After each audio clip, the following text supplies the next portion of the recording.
Welcome back to In Focus. We're still with the BCDA President and CEO, Mr. Vince Dizon. Sir, a while ago we talked about the planning, the infrastructure, how to actually get to the new Clark City, and also just what went into it in terms of planning, making sure everything was all going as to plan. Right now, the venues are in place, talking about the Aquatic Center, Athletes Village, and the Athletic Stadium. Just so people have an idea that everything fit within everything you mentioned a while ago, that it was small scale but still great enough to host world-class games, that it is very efficient even after the games. Could you give us a background on how the athletic stadium was conceptualized as well as the aquatics? You know, when we started planning for this, there were two major things that we considered. First, we needed to ensure that we would not just build any facility. We would build a, sorry to use the cliche, but a world-class facility. And the proof of building a world-class facility is international certification. Yeah. For aquatics, it's by FINA. And for athletics, it's the IAAF. Yes. And we have gotten both certifications already. So we have the Aquatic Center and the Athletic Stadium have both been certified as Class 1 facilities. Meaning, we now have facilities that not only can we host international events, but that our athletes can use in order for their records and their times to be certified globally. Because prior to this, our athletes had to actually travel abroad to get their times certified and accredited. Meaning, for example, our pole vaulter, EJ Obiena, he needed to compete in Italy to get his record in the pole vault certified. And now he was our first athlete to qualify for Tokyo 2020. But he needed to be in Italy to do that. Yeah. Our swimmers need to go to Singapore or Malaysia or Indonesia to get their time certified. Now, they can do it right here.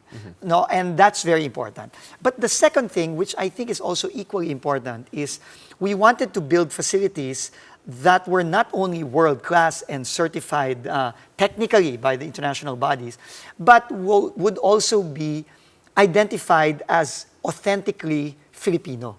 You know, we didn't want to build a stadium or an aquatic center that you can put anywhere in the world and people won't really know whether it's in China or in Japan or anywhere else in the world. We wanted to make sure that these facilities were designed in such a way that when people see them, they'll say that, you know, this is uniquely Filipino.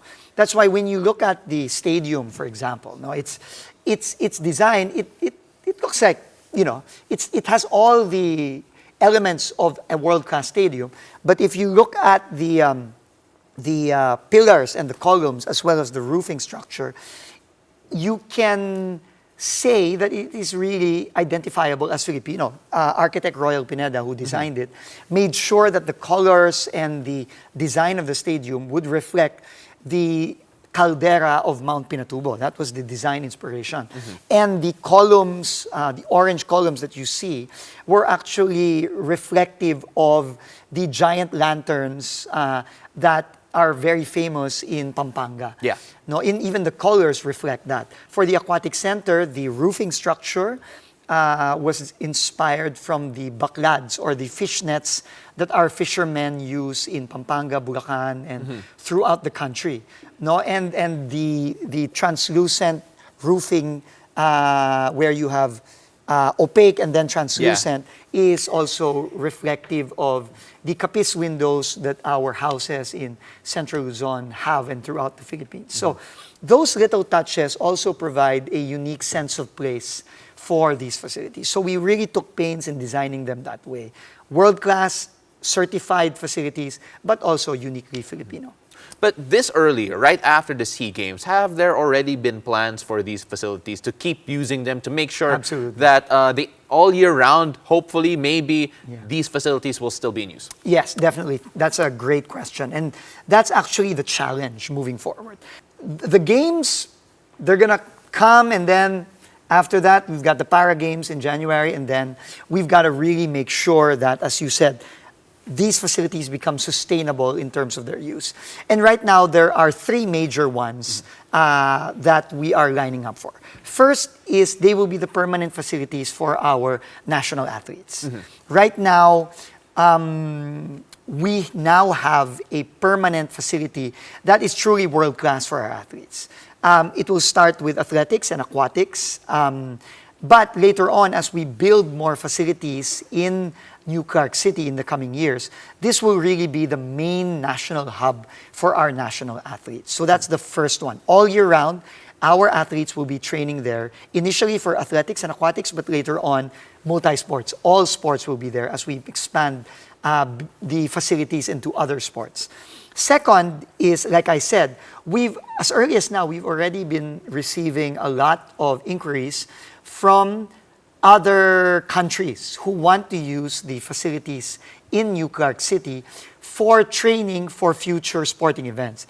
And I just can't tell you which countries right now, but we've already had inquiries from major countries who want to use the New Clark City facilities for training hubs in preparation for Tokyo 2020. Because as you know, Tokyo 2020 is coming up in August of next year. And a lot of countries from all over the world will need to acclimatize in Asia in order to get used to the weather, to get used to the heat, and of course, to get used to the time zone. And New Clark City is perfect because not only is it only an hour difference from Tokyo, not only does it have the kind of weather that Tokyo will have in August of next year. In fact, it's probably even hotter here. Yeah, absolutely. Especially if they start training in the summer months in March, April, May, etc. But most importantly, the facilities are already world-class. For example, for aquatics, the pool that we have in New Clark City for the SEAG Games is exactly the same pool as the one that they'll be using in Tokyo 2020. So they can already acclimatize and train in the heat and also acclimatize in the time zone because it's just an hour difference. Venues that we have right now, the Athletic Stadium, Aquatic Center, and the Athletes Village, are these the only sporting facilities that will be constructed in the New Clark City, or can we expect even more further down the road? In fact, you can expect a lot more.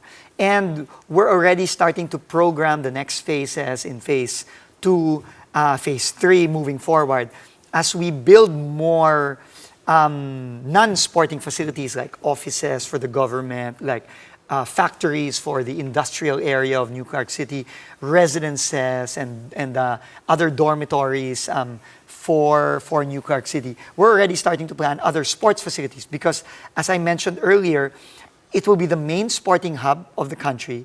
And I just forgot to mention, Senator Bongo and other legislators such as Senator Pia Cayetano, Senator Sonny Angara, Speaker Alan Cayetano in Congress, Congressman Eric Martinez, they've all come together to pass a law which will create a national sports high school in New Clark City. And in fact, 2 weeks ago, we already visited the proposed site. And hopefully, we can finish construction of that sports high school by 2021. And in order to service that high school and service the other educational institutions in the future phases of New Clark City, we will need to build other sporting facilities. So priority in our list will be football. We feel we're quite competitive globally. We also want to look at cycling.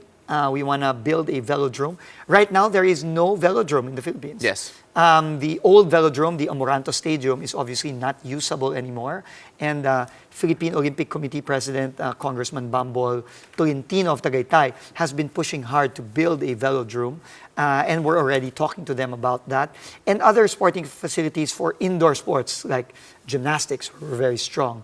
Obviously, basketball, volleyball, badminton, all these martial arts sports. We want to build an indoor sports facility in New Clark City. So that's going to be happening in the next year or so.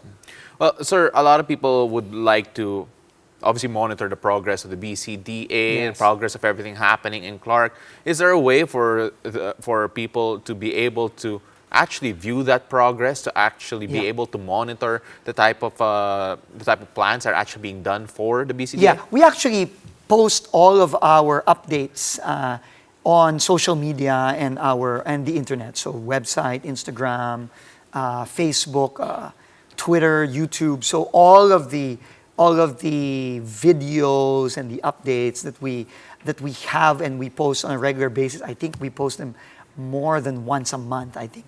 And our citizens can view them there at any time. And of course, they're very welcome to visit New Clark City at any time, especially after the games when we will be opening the entire area to the public. Absolutely. Sir, thank you very much for Thank you so much, joining Paolo. me. It was a pleasure learning more about Pleasure as well. your efforts in New Clark City. And Thank you very hopefully, I'm pretty sure we're going to be visiting that a lot in the next few weeks couple of weeks, for the Southeast Asian Games. Thank you very much, sir. Thank you very much. That was Vince Dizon, the BCDA President and CEO. Don't go away. We still have a lot more to talk about here in Focus.